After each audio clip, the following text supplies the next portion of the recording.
नमस्कार, आप देख रहे हैं डॉक्टर साहब, आपके साथ मैं हूं मुस्कान। दर्शकों, आज के इस एपिसोड में हम बात करेंगे गिल्टी के बारे में। हम कई बार ऐसा देखते हैं कि बहुत सारे लोगों को गले में गिल्टी हो जाता है और ऐसे स्थिति में करना क्या है वो ये समझ नहीं पाते हैं।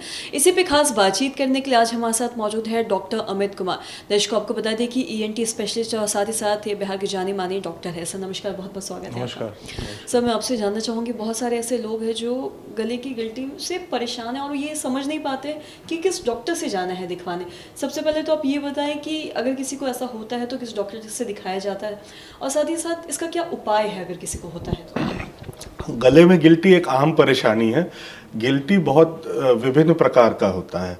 तो सबसे पहले तो गले में किसी भी प्रकार की गिल्टी हो तो आप ऑब्वियसली हमेशा कान नाक गला रोग विशेषज्ञ ENT स्पेशलिस्ट के पास जाएं। किसी भी जो आपके आसपास के ENT स्पेशलिस्ट हों उनसे जाकर के अवश्य मिले।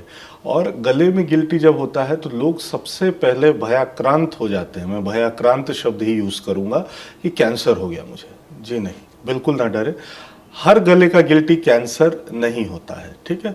हाँ, थोड़ा डरना लाजमी है कि किसी भी प्रकार का कोई बुरी बीमारी ना हो गई हो। तो हर गले का गिल्टी कैंसर नहीं होता। पहले तो मैं ये रीअश्योर करना चाहूँगा आपके दर्शकों को। गले में गिल्टी जो सबसे कॉमन होता है वो साधारण लिम्फ नोड होता है। लिम्फ नोड गले के दोनों तरफ, जो हमारे गले के दाएं और बाएं तरफ चेन ऑफ लिम्फ नोड्स होता है।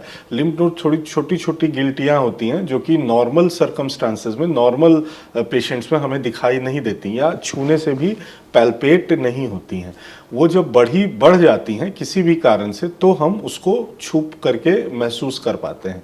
तो सबसे कॉमन है लिम्फ नोड का बढ़ जाना। Lymph node normal drainage pathway है जो कि हमारे शरीर में किसी भी प्रकार के सर के ऊपर किसी भी पार्ट में किसी भी प्रकार का कोई इन्फेक्शन हो तो वो लिम्फ नोड इनलार्ज हो जाती हैं, बढ़ जाती हैं। तो नॉर्मली जो होता है वो नाक का इन्फेक्शन या गले में टॉन्सिल वगैरह या फेरिंग्स का इन्फेक्शन होता है तो लिम्फ नोड इनलार्जमेंट हो जाता है गले में।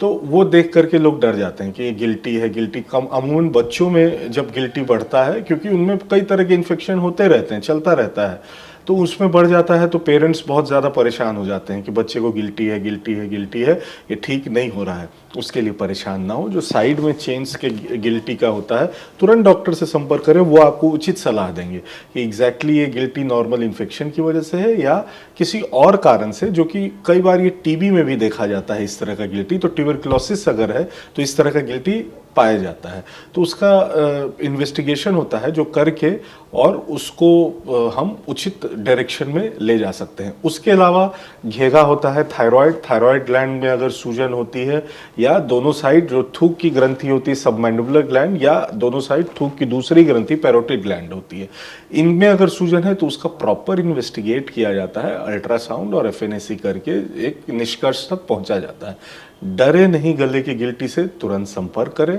और हर गले का गिल्टी कैंसर नहीं होता है जी, और साथ ही जैसा कि आपने बताया कि हर गले का जो भी गिल्टी है वो कैंसर नहीं होता। कई बार लोग इससे काफ़ी ज़्यादा डर जाते हैं और बहुत सारे लोग अलग अलग डॉक्टर से भी दिखवाने लगते हैं और अलग अलग दवाई खाने लगते हैं।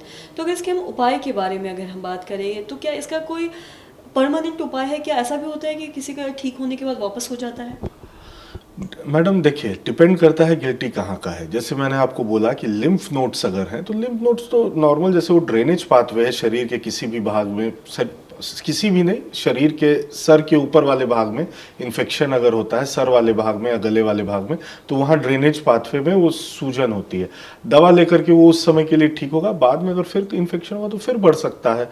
तो ये गिल्टी तो बार बार आ सकता है जो लिम्फ नोड वाली स्वेलिंग होती है। उसके अलावा जो थायराइड, पैरोटिड या सबमैंडिबुलर ग्लैंड जो कि थूक की ग्रंथियां हैं, जो पैरोटिड और सबमैंडिबुलर ग्लैंड सैलिवरी ग्लैंड्स हैं, तो इसमें अगर गिल्टी आता है तो इनमें भी कई बार इन्फेक्शन के कारण ये बढ़ जाती हैं। जैसे पेरोटाइटिस होता है, पैरोटिड ग्लैंड जो होता है दोनों साइड में, दोनों कान के पास होता है पैरोटिड ग्लैंड्स, इसमें अगर कोई इन्फेक्शन होता है तो ये साइज में बढ़ जाती हैं और गिल्टी का स्वरूप ही ले लेती हैं। ये भी दवा से दवा चलती है तो ये ठीक हो जाती हैं। लेकिन कई बार ये सब जो ग्लैंड्स होते हैं, थायराइड ग्लैंड हो या पैरोटिड या सबमैंडिबुलर ग्लैंड, इसमें किसी भी तरह की बेनाइन स्वेलिंग्स भी हो जाती हैं। बेनाइन मतलब नॉन कैंसरस सूजन होता है, गिल्टी जिसको आप बोल रही हैं, नॉन कैंसरस गिल्टी भी हो जाती है, तो उन केसेस में ये दवा से ठीक नहीं होता है। इसका एफएनएसी अल्ट्रासाउंड जो इन्वेस्टिगेशंस होता है वो किया जाता है और उसके बाद इनको ऑपरेट किया जाता है बेसिकली, तो ऑपरेशन से ये ठीक होती हैं। हाँ, मैं ये भी एक कॉशन देना चाहूँगा कि ऐसा नहीं है, इन सब ग्लैंड्स में कैंसर भी होता है, लेकिन सबसे पहले कैंसर सोचना उचित नहीं है।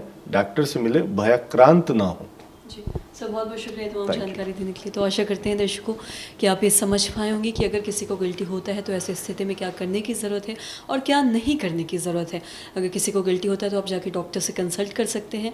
ज़रूरी नहीं कि हर गिल्टी कैंसर हो और ये भी ज़रूरी नहीं कि हर गिल्टी कैंसर ना हो। तो आशा करते हैं दर्शकों की जो तमाम जानकारी है आपके लिए लाभदायक रही हो। तो आज की इस वीडियो में इतना ही। अगर आपने अब तक हमारे चैनल को सब्सक्राइब नहीं किया तो तुरंत कर लिए, साथ ही हमारे फेसबुक पेज को लाइक करें। वीडियो देखने के लिए आपको धन्यवाद।